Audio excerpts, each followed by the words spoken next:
you wanted the best, you've got the best podcast. The hottest podcast in the world. The Chris Voss Show, the preeminent podcast with guests so smart you may experience serious brain bleed. The CEOs, authors, thought leaders, visionaries, and motivators. Get ready. Strap yourself in. Keep your hands, arms, and legs inside the vehicle at all times, because you're about to go on a monster education roller coaster with your brain. Now, here's your host, Chris Voss. Hi, folks. Chris Voss here from the ChrisVossShow.com. There you go, ladies and gentlemen. There, ladies sings that makes it official. Welcome to the big show. We certainly appreciate you guys being here. As always, the Chris Voss Show is the family that loves you but doesn't judge you, at least not as harshly as your family does, because your family's been looking at you for side-eye for years, wondering, is he going to make anything of himself? Is it a failure to launch mode? So knock it off. Refer to show your family, friends, and relatives. Goodreads.com/Chris Voss. LinkedIn.com/Chris Voss. I just make it. I don't know what the hell's going on. YouTube.com/Chris Voss. Chris Voss on the TikTok. Today we have an amazing author. Have you ever noticed in the last 16 years and 2,000 episodes that we always have amazing authors on the show? It's like 2 to 3 times a weekday. And you should always tune in and listen to every episode of the Chris Voss Show. You're going to be so damn smart that your family will stop giving that side eye. See what I did there? She's the author of the latest book that's coming out June 4th, 2024. My God, we're halfway through the year. Nicole, and that's not to the title of the book, by the way. It should be, maybe. I don't know. It's her newest book. It's out called Rewire. Break the cycle. Alter your thoughts and create lasting change. Your neuro kit for everyday life. Nicole Vignola joins us on the show today. We'll be talking about her insights and all of her scientific knowledge and what she's discovered in writing her book. Welcome to the show, Nicole. Nicole, how are you? Thank you very much for having me. I'm great. And I must say that intro actually pumped me up as well, so I am ready for this. We like how that intro just kind of fires people up. It's got that juice.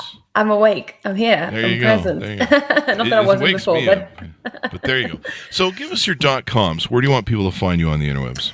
I'm on Nicole's Neuroscience out on Instagram, Nicole's Neuroscience on TikTok, and nicolesneuroscience.com. There you go. So thank you very much. And then people just have to remember how to spell neuroscience, right, when they go to those websites? But hopefully by the end of this talk, they will be able to. So. They will. We're teaching a lot of neuroscience, people, to make your brains better because your family keeps giving you that side eye. So Give us a 30,000 overview of your new book, Rewire, Break the Cycle.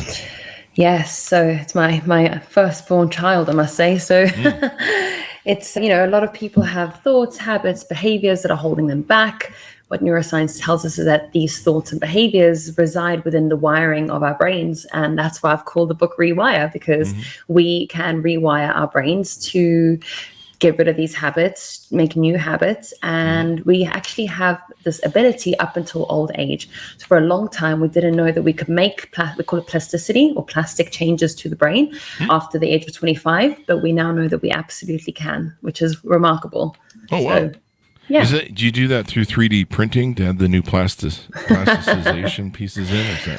Fun fact, the word plasticity comes from the Greek word plastikos, which means to mold. And it's the reason why it's called plastic surgery, not because it's attributed to being like a Barbie doll. Wow. Plastic surgery. Look, my God, that just like my brain just went on and went. Yeah, oh, I know. Duh. Plastic surgery.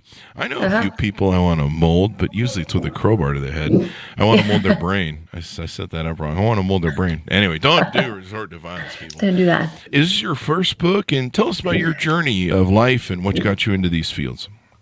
Yes, so I started studying neuroscience. I was deeply fascinated with the inner workings of the human mind, probably my parents' family giving me the side eye, which pushed me even further to wanting to go and understand where that was coming from.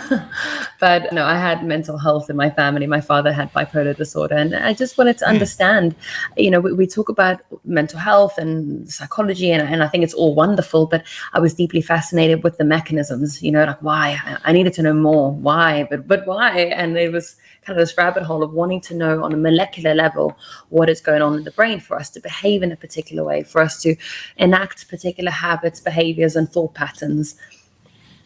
There you go. And what made you want to write this book? What was the motivation? I got approached by HarperCollins and Penguin in the UK, actually. And I always thought I was going to write a book. I just didn't think it would be this Nicole. I thought it would be kind of like Big Nicole. But the opportunity came 2 years ago and I grabbed it by the balls and I went with it. Grabbed it by the balls, grabbed the bull by the horns and went with it. So I kind of threw myself in the deep end, which is something that I do talk about sometimes. You've got to kind of go to places where you don't have any confidence to get something. And that's what I did. I had no idea what I was doing and I just took a leap of faith. There you go. For a second there, your accent made me think you said something other than bulls, but you grabbed it. So that was good. So what are some of the things this book is going to help? What are some issues people have that your book is going to help them break the cycle of? So a lot of people have something called negativity bias. We actually all have a negativity bias. It's the way that the brain is pretty much hardwired or inclined to be wired. And that's down to evolution. We had to attach negativity to survival. So we started to attach more importance to that. The problem is that we don't need to do that anymore. In some respects we do, of course, but it means that it can drive our everyday life. So in one way that can show up is you either jump to assumptions about yourself or other people. Perhaps you repeat a particular narrative that says you're not good enough, you can't, this or that. Or a very classic one is you are having a bad day and then you start attaching yourself to this bad day and then you start sort of trying to find reasons why this bad day is so bad. So you start kind of piling it on and then this happened and then that happened and then this happened. And then next thing you know, you're overlooking all the wonderful aspects of your life. So Chris, if I said to you how many blue things are in your environment, it's not very hard because our screen is blue right now. The background is blue. I can see a lot of blue. And if I said to you, okay, how many red things did you find? You're going to say, I wasn't looking for the red things. I was looking for the blue things. Yeah. And that's kind of how negativity bias works. If you're focusing on the negative, you overlook the beauty of life. I think a lot of people do that in marriages. At least they do on the back end of it. Does that affect our confirmation bias when we look for data by chance? Exactly. Is that those two connected at all? Yes, exactly. So there's an element of wanting to confirm that your belief is true. So if you say to yourself you're having a bad day or your life sucks, then you'll go through life trying to find reasons as to why that statement is correct. So you confirm that negativity bias with your thing, huh? Exactly. One way that we can mitigate that is by slowly sort of starting to reframe. So you might be having a bad day right now. It doesn't mean that the rest of the day is doomed. Or you might not think that you're not good enough for something, but that could change. So the reframing part comes where you say something like, okay, I suck at it right now, but I can learn. Instead of trying to plaster it with this kind of toxic positivity and say, no, you're brilliant. Don't worry about it. It's all going to be okay. So that's toxic positivity, those affirmations that people do? Yeah. Affirmations can work. You just, I think sometimes somewhere along the line, we maybe took it a little bit too far with the affirmations. What about the people who do that manifesting crap? Like they're manifesting with whiteboards and stuff. Is that too much of the foo-foo? No, there is some science there. Now, I was going to talk about visualization. So visualization, the problem is it needs to be paired with motor activity. Now, visualization is the concept of visualizing who you want to be in the future. And that's where those vision boards come in. The problem is that generally speaking, people manifest these very abstract things in their lives that are not tangible, and the brain doesn't work like that. Visualization works best in athletic performance. So we've seen it in studies, we've seen it in sports psychology. When athletes visualize a particular movement and then they physically enact it, the brain has already created a blueprint for what it needs to do. I don't know if you watch rugby, but Owen Farrell, he's a classic example of, he kind of does this like really weird head thing where he visualizes the ball going over the poles in rugby. Oh, really? And I think they're called poles. I'm South African, I should know that. I don't know. Well, there you go. And it's interesting because it actually helps him with this kick. Now, that's why visualization can work, but it has to be paired with something that then follows physically. It has to be more tangible. So if you want to be better in an interview, or you have a work meeting coming up and you're stressed, maybe you have a review with your boss, you can visualize yourself being calm under pressure, being able to respond to questions that maybe throw you off, and just kind of generally keeping your cool. And then enacting that in the workplace will actually come easier than if you hadn't practiced it at all. The woo-woo stuff comes when people say you can manifest, I don't know, being this like millionaire, I don't know. It could work. I'm sure it does, but the research says that there's a strong link between physical enactment because the parts of the brain need to communicate. Yeah. So I can't just lay around all day in my bed, not leaving the house and manifesting $1 million coming to me somehow. Yeah. But, with that being said, if you manifest yourself thinking you're going to be a millionaire, you might go through life then confirming reasons why you could be. So maybe an opportunity comes around and you go, I'll take that and I'll grab it by the horns, just like I did with my book. Yeah, there you go. Maybe that's what I did went through my success, because I grew up poor and I wanted to be successful. I wanted to be a millionaire. There you go. I wanted to have a big company. And I kept looking for opportunities, and then when the right opportunities struck, and I was prepared with education, and made it happen with some little bit of luck and elbow grease and hard work, it worked. Exactly. So I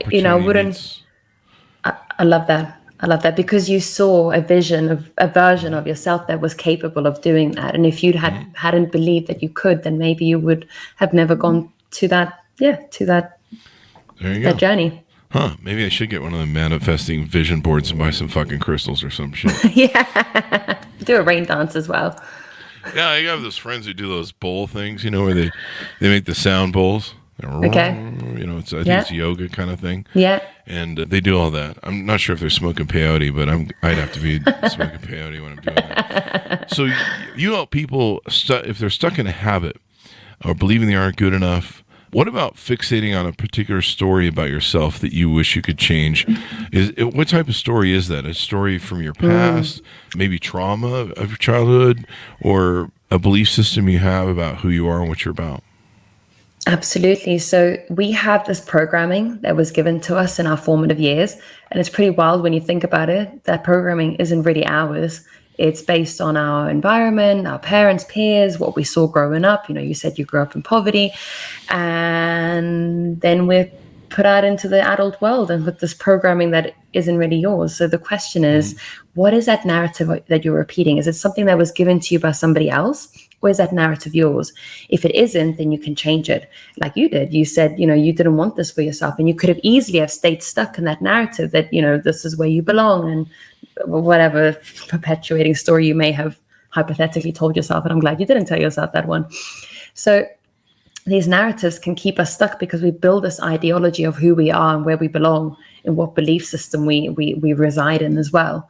But it's not really our programming. We also observe our parents and how they interact in the world. Through observational knowledge, we can learn how to get to school without being told. But through observational knowledge, we also learn how to yell at each other to communicate, because that's maybe what your parents did. So you learn that effective communication comes through screaming. And then these patterns. Wait, it doesn't? Yeah, exactly. Apparently not, but I don't know, because I didn't grow up in such a nice household. Screaming and throwing things? That's how I got the side eye, see. Exactly. So there you go. Now, does this affect feelings too, along with thoughts? Is it harder for people to change feelings, maybe negative feelings about themselves, than just thoughts about themselves? Or are they too tied together, maybe? I don't know. I can't feel anything since Nam, so I don't know. So we have a cognitive triangle that explains that our thoughts, emotions, and behaviors all affect each other. So the way you feel will affect your emotions, the way your emotions will affect your body language will affect your thoughts will affect your feelings, and so it goes. So they're all intertwined, they're all interlinked. And that is why there's some really interesting research around body posture and body language and how you carry yourself. If you walk into a room and you're like, hey guys, what's up? You're going to be like, okay, even subconsciously, you're going to think this person's confident. You might not actively think that they're a confident person, but there's going to be some nuance there where your body picks, or your brain picks up that this person is confident. If this person walks in with a kind of like, hey everyone, or you're going to think, do they know what they're talking about? And that's why putting yourself in a position where, you're confident, you're going to present, or whatever it is you're going to do, can actually then help you also feel better and feel more confident within yourself. So there's very interesting interplay between our thoughts, actions, and emotions, which is very interesting. And on top of that, to add an extra layer to it, the power of our thoughts is wildly powerful. They did a study in 1995, they took two groups of people. They asked one group of individuals to play a 5-finger piece on the piano. Neither group had ever played the piano in their lives before. And the second group had to imagine that they were playing that 5-finger piece on the piano. And what they saw was that both groups had similar levels of plasticity in the brain. That means that they had similar levels of new pathways being created in the brain just through thought alone. Oh, wow. And that's what's really interesting, because we can actually carve out pathways through our thoughts. I need some carving. This old brain's going to shit on me. So Yeah. And our thoughts can influence our physiology as well. So I want to do a little activity with you. I want you to close your eyes. I want you to imagine it's a hot summer day. You're not going to do anything while I'm on the show, like poke my eyes out or something like that. No, I'm going to put you in a hypnotic state. And You're not going to hit me. That'll be a good trick. Be a good trick since she's on the other side of the world. All right, close my eyes. I'm in Madeira. It's a tiny island of Portugal. Right, close your eyes. Imagine it's a hot summer day. I want you to imagine yourself walking to the fridge and you grab a waxy yellow lemon. It's shiny, it's cold. You bring it to the chopping board and you cut into it. And as you do that, the juice starts oozing out. You cut into it again, into a wedge. Something compels you to take that wedge of lemon and just bring it to your mouth and take a big bite out of it. Did you salivate? Huh? Did you salivate? A little bit. My nose is wrinkling. I feel like a little bit where I'm like, ooh.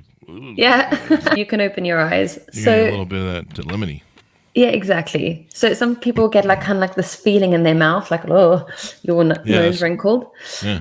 And that's how powerful your thoughts are. You can evoke a physiological response just on your thoughts. And we know that because when I start thinking about my tax, my brain starts going, oh, bugger. And I can become quite stressed. I got an unexpected tax bill this year. But there you go. Anyway. Well, that tends to have the effect on most people. Exactly. Those kind of examples show us that what we think can trigger our body. So if we're perpetuating things like you're not good enough, you're not worthy, you could never do this, then you may end up enacting it because your body language is going to follow. So body language is really important. Yes. So do you just have to kind of fake it till you make it with body language, maybe?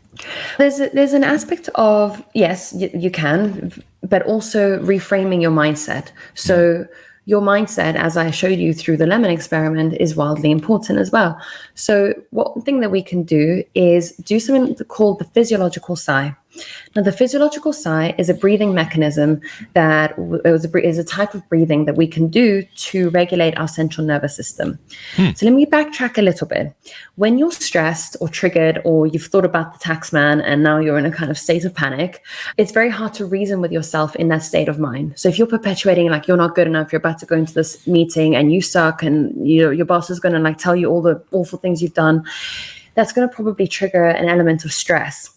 Your brain is not designed to listen in a state of stress. It's designed to fight or flight.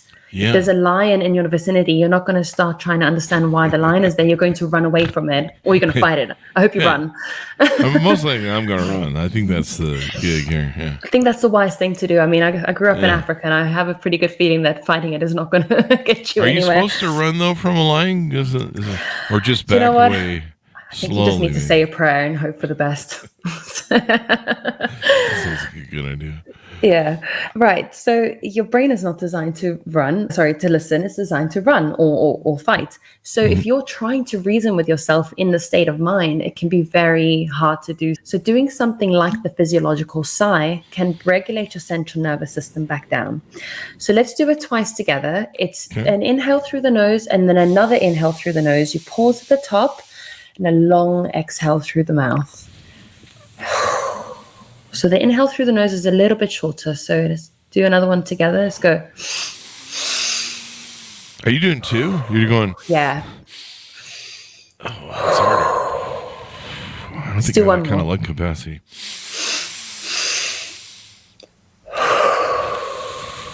Does that feel really nice? Yeah. It's calming. Yeah. Maybe I'll just sit here and do that the rest of the show.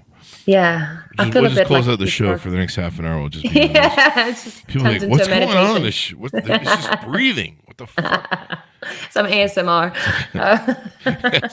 It's a yoga show. Yeah, exactly. When did Chris start a yoga show? When he got his sound baths.